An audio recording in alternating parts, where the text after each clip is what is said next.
अस्सलाम वालेकुम नाजरीन, मैं हूं सैयद रजा नकवी।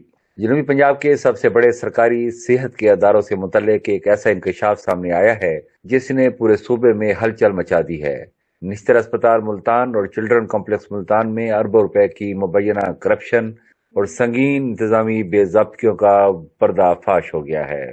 जनूबी पंजाब के सबसे बड़े सरकारी सेहत के अदारों निश्तर अस्पताल मुल्तान और चिल्ड्रन कॉम्प्लेक्स मुल्तान में गुज़श्ता 7 बरसों के दौरान अरबों रुपए की मुबैना करप्शन और इंतजामी बेज़ाब्तियों का इंकशाफ हुआ है।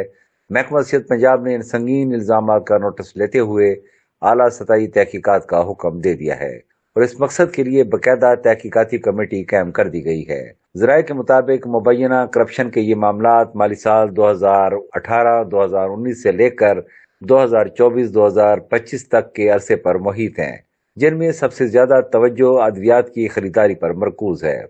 इतलात के मुताबिक अस्पताल इंतजामिया ने बड़े पैमाने पर गैर मियारी अद्वियात की खरीदारी की जो मरीजों की जान के लिए खतरा बन सकती थी। इसके अलावा घोस्ट खरीदारियां यानी जेली बिलिंग और कागजों में सामान की खरीदारी के जरिए सरकारी खजाने को लाखों रुपए का नुकसान पहुंचाया गया। जराये का कहना है कि करप्शन सिर्फ अद्वियात तक महदूद नहीं रही, बल्कि अस्पताल की मुरम्मत, तोसी और तरक्याती मनसूबों में भी अरबों रुपए की मुबैना बेज़ाब्तियां सामने आई हैं। एक आला अफसर ने नाम ज़हर न करने की शर्त पर बताया कि मखसूस कंपनियों को फायदा पहुंचाने के लिए ओपन बिडिंग की बजाय खुफिया माहिदे किए गए, जो पंजाब प्रोक्योरमेंट एक्ट 2009 की खुली खिलाफवर्जी है। सेक्रेटरी हेल्थ पंजाब की जानिब से जारी नोटिफिकेशन के मुताबिक कैंप की गई तहकीकाती कमेटियों में स्पेशल सेक्रेटरी हेल्थ जनूबी पंजाब अमानुल्लाह को कन्वीनियर, जबकि director finance Faisalabad institute of cardiology Sarfraz Ahmed और deputy secretary health Punjab Mian Murad Hussain को अरकान मुकर्रर किया गया है। कमेटी में एक कोऑपरेटेड मेंबर को शामिल करने की भी हिदायत दी गई है ताकि तहकीकात को जामे बनाया जा सके। तहकीकाती कमेटी को 30 दिन के अंदर तफसीली रिपोर्ट पेश करने का हुक्म दिया गया है, जिसकी बुनियाद पर मुलव्विस अफसरान के खिलाफ सख्त महकमाना कार्रवाई, जुर्माने और दीगर कानूनी इकदाम किए जा सकेंगे।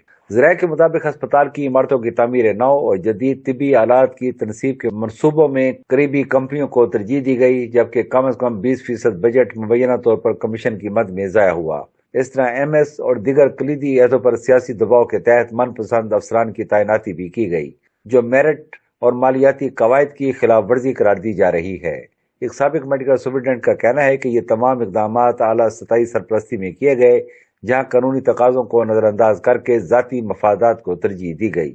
दूसरी जानिब सेहत के माहिरीन और मरीजों की तंजीमों ने तहकीकात के फैसले को खुशाइन करार दिया है। पाकिस्तान मेडिकल एसोसिएशन जनूबी पंजाब के चेयरमैन के मुताबिक निस्तर और चिल्ड्रन जैसे बड़े अदारों में करप्शन ने न सिर्फ सरकारी बजट को शदीद नुकसान पहुंचाया, बल्कि हजारों मरीजों की जिंदगियों को भी खतरे में डाल दिया।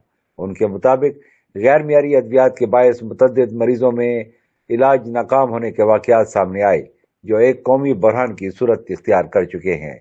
इधर अस्पताल इंतजामिया ने तमाम इल्जामात की तरदीद करते हुए मौक़िफ़ इख्तियार किया है कि तमाम खरीदारी और ठेके शफाफ तरीके से किए गए और किसी किस्म की बेज़ाब्तगी नहीं हुई। महकमा सेहत पंजाब का कहना है कि अगर तहकीकात के दौरान ठोस शवाहिद सामने आए तो ये मामला नेशनल अकाउंटेबिलिटी ब्यूरो NAB को भी भिजवाया जा सकता है। हुकाम के मुताबिक मुस्तकबिल में शफाफियत को यकीनी बनाने के लिए डिजिटल प्रोक्योरमेंट सिस्टम मुतारिफ कराने का फैसला भी किया गया है। ये इंकशाफात जनूबी पंजाब के सेहत के निज़ाम पर एक बार फिर संगीन सवालात खड़े कर रहे हैं, जहाँ पहले ही वसाइल की कमी और इंतजामी मसाइल मौजूद हैं। आप इस खबर पर क्या राय रखते हैं, कमेंट में ज़रूर बताइए और मज़ीद बाखबर रहने के लिए चैनल को सब्सक्राइब करें। अल्लाह हाफिज।